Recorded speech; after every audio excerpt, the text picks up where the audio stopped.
Hello ladies and gentlemen, what's going on? Zakuza here, and today I'm bringing you another Titanfall commentary. And I think that many of you don't know that there is a Call of Duty game which is free to play and will be coming out very soon. Yeah, you heard right. The reason why you haven't heard of it may be because it's exclusive for China.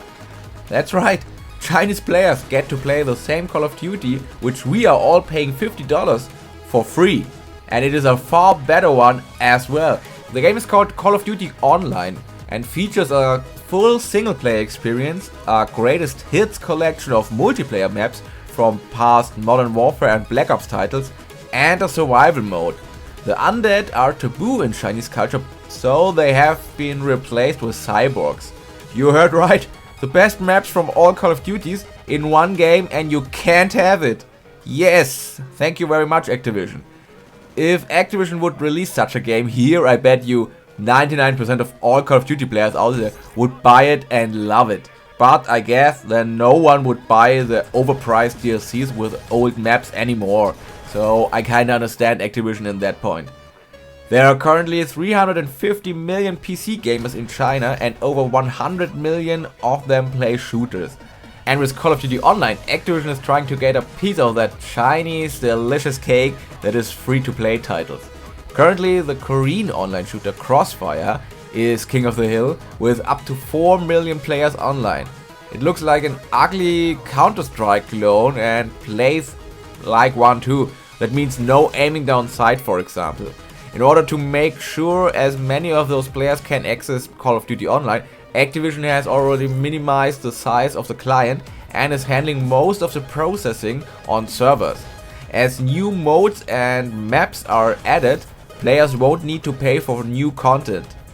And the overall investment is lower for Activision upfront, partially because of the repurposed content, of course, but server management over time will have longer lasting budgetary impact for them, of course.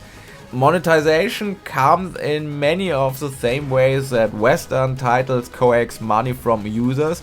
That means customization options, skins, weapons and attachments will all cost players money.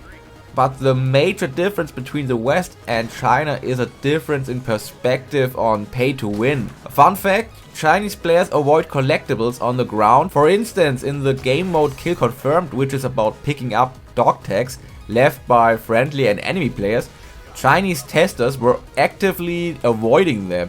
So the developer had to adjust the game by adding brighter markings, for example, and other hints for the players.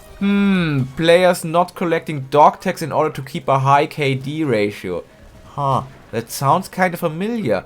Are they sure that those weren't regular Call of Duty players? I mean, I don't know about you guys, but I would definitely try out a Call of Duty free to play and say, I don't know, buy 2 or 3 guns for $5, because let's be honest for one moment, most of us don't use more than 3 or let me say 4 guns in the long run after all. And those weapon skins and attachments can stay where they are, so at least for me, this would be a way cheaper game than the regular Call of Duty games, which we are all used to. How about you? Would you prefer such a game, or would you rather have the kind of Call of Duty that we had for the past years? Let me know in the comment section down below. Alright guys, I'm out for now, so there's nothing more to say other than good game und auf Wiedersehen.